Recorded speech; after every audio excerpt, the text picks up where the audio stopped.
Everyone, this is our next class और आज की क्लास में हम कवर करेंगे ऑब्जेक्टिव्स ऑफ अकाउंटिंग। ठीक है, इसके पहले तक हमने मीनिंग्स, बुक कीपिंग, बहुत सारी चीज़ें, फीचर्स, एट्रीब्यूट्स, ये सब कवर कर लिया है। ये लेक्चर है आपका ऑब्जेक्टिव्स ऑफ अकाउंटिंग पे। अकाउंटिंग क्यों करते हैं, उसका मुख्य उद्देश्य क्या है, ऑब्जेक्टिव क्या है, what is the objective behind all the process of accounting what we do. ठीक है, सबसे पहला ऑब्जेक्टिव, ये 5 पॉइंट्स हैं। आपको बहुत ही सिंपली 5 पॉइंट्स को याद रखना है और इनको समझ लेना है कि इनका मतलब क्या है। अगर आपको ये पॉइंट्स याद हो जाते हैं तो फिर आप अंदर उनका मतलब समझ के लिख सकते हो। ठीक है, always try to put your answers in this manner कि आप हेडिंग लिखो और हेडिंग के अंदर उसकी डिस्क्रिप्शन को थोड़ा थोड़ा लिखो। ठीक है, विदाउट हेडिंग आपको ऑब्जेक्टिव्स, एडवांटेजेस, फीचर्स, ये सारी चीजें नहीं लिखनी है, आपको हेडिंग के साथ ही लिखना है। ठीक है, तो सबसे जो पहला है that is maintain systematic records. क्या है? Maintain systematic records.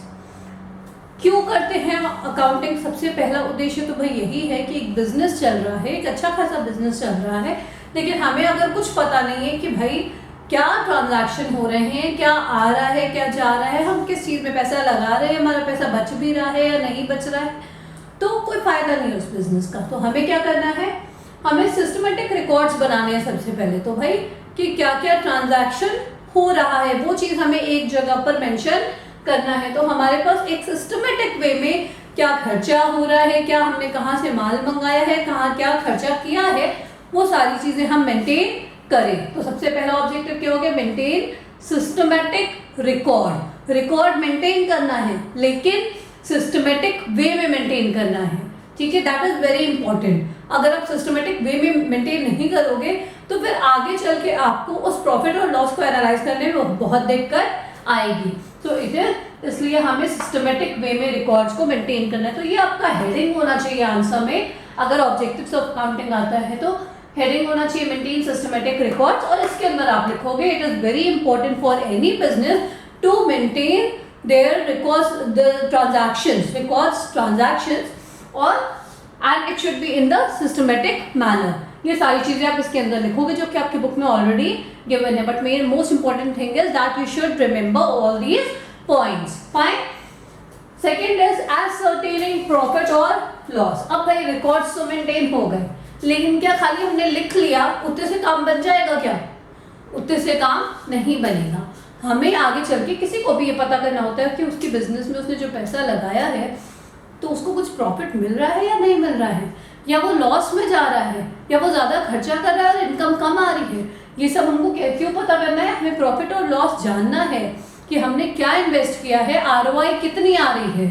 तो इसलिए हमें ये प्रॉफिट और लॉस निकालने के लिए भी हम क्या करते हैं, ये अकाउंटिंग करते हैं। तो अकाउंटिंग का सेकेंड ऑब्जेक्टिव क्या है, एसर्टेन प्रॉफिट और लॉस। फाइन।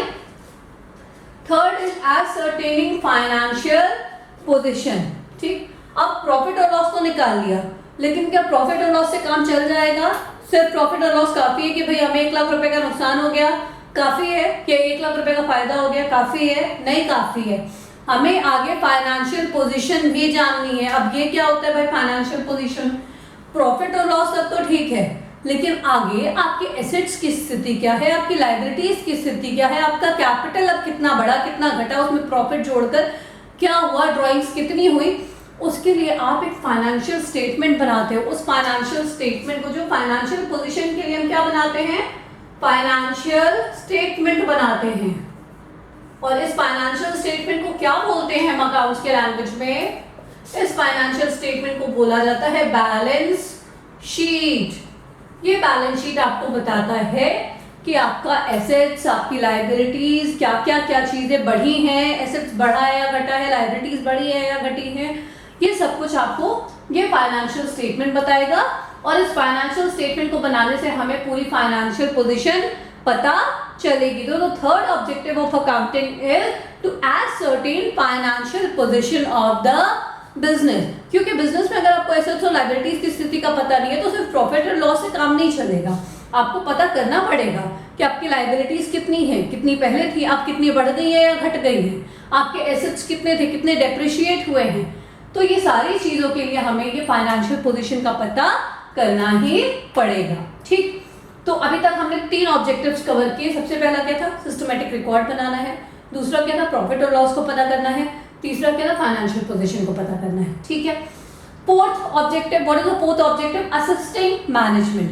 जब सारा अकाउंटिंग क्यों हो रहा है, सारा अकाउंटिंग इसीलिए हो रहा है ना कि हमें सारी स्थिति, एक्चुअल स्थिति पता चले और उस एक्चुअल स्थिति से जो मैनेजमेंट है वो अपने डिसीजन लेने में उसको हेल्प हो। मैनेजमेंट को अपना क्या डिसीजन लेना है, किसी भी बड़ी कंपनी में मैनेजमेंट जो डिसीजंस लेती है वो किस बेसिस पे लेती है, वो इन्हीं फाइनेंशियल पोजीशन के बेसिस पे, इन्हीं प्रॉफिट और लॉस और फाइनेंशियल पोजीशन के बेसिस पे लेती है। कितना बोनस देना है, कितना ये शेयर होल्डर्स को कितना और बेनिफिट देना है, ये सारी चीज़ें जो होती हैं वो इन्हीं दोनों की बेसिस पे लिया जाता है। तो ये काम कौन करता है, मैनेजमेंट करता है। तो पूरे अकाउंटिंग से हेल्प किसको मिलेगा, मैनेजमेंट को। तो ये अकाउंट क्या कर रही है, मैनेजमेंट को असिस्ट कर रही है उनके डिसीजन लेने में। फाइन। मैनेजमेंट ये सब भी डिसीजन लेती है, हमें अब नया, अगर ज़्यादा प्रॉफिट हो रहा है हमें कहाँ और इन्वेस्ट करना है, हमें क्या नया वेंचर खोलना चाहिए, कहीं नहीं नई जगह पर अपने आपको और एक्सपैंड करना चाहिए अपने बिजनेस को, ये सारे डिसीजंस मैनेजमेंट लेती है। तो उनको हेल्प मिलता है किससे, इन्हीं सारे और अकाउंटिंग प्रोसेस से, यानी इन्हीं फाइनेंशियल पोजीशन से, इन्हीं प्रॉफिट और लॉस से, इन्हीं सिस्टमेटिक रिकॉर्ड से। तो फोर्थ ऑब्जेक्टिव क्या हो गया, assisting management. Now fifth objective क्या है, कम्युनिकेटिंग इंफॉर्मेशन टू यूजर्स। अब कंपनी की क्या स्थिति है, क्या फाइनेंशियल पोजीशन है, क्या प्रॉफिट है, क्या लॉस है, ये सब यूजर्स को बताना बहुत जरूरी है। क्यों जरूरी है भाई, पहली बात, कुछ यूजर्स होंगे जो आपके इन्वेस्टर्स होंगे जिन्होंने पैसा लगा रखा है, कुछ ऐसे भी होंगे जिनको जो सोच रहे होंगे कि हमें पैसा इन्वेस्ट करना है, हमें किस कंपनी के शेयर में पैसा इन्वेस्ट करना चाहिए। तो उनको आपकी इस फाइनेंशियल पोजीशन से बहुत हेल्प मिलता है। वो देखते हैं, वो वेरीफाई करते हैं कि कौन सी जगह सही है हमारे पैसों के इन्वेस्टमेंट के लिए। तो बहुत तरह के जो यूजर्स होते हैं जो कंपनी से अटैच्ड होते हैं, उनको आपको अपनी सारी स्थिति बतानी होती है। तो ये ऑब्जेक्टिव भी है कि आपको यूजर्स को बताना है, ताकि वो अगर सही पोजीशन है तो वो और ज़्यादा यूजर्स आए और ज़्यादा लोग आए और पैसे इन्वेस्ट करें आपके बिजनेस में। तो ये 5 ऑब्जेक्टिव हैं, बहुत अच्छे से याद रखना है आपको क्या क्या ऑब्जेक्टिव्स हैं। सिस्टमेटिक रिकॉर्ड बना के रखना, प्रॉफिट और लॉस पता करना, फाइनेंशियल पोजीशन पता करना, मैनेजमेंट को असिस्ट करना और यूजर्स को कम्युनिकेट करना। ठीक है, तो ये 5 ऑब्जेक्टिव्स हैं अकाउंटिंग के।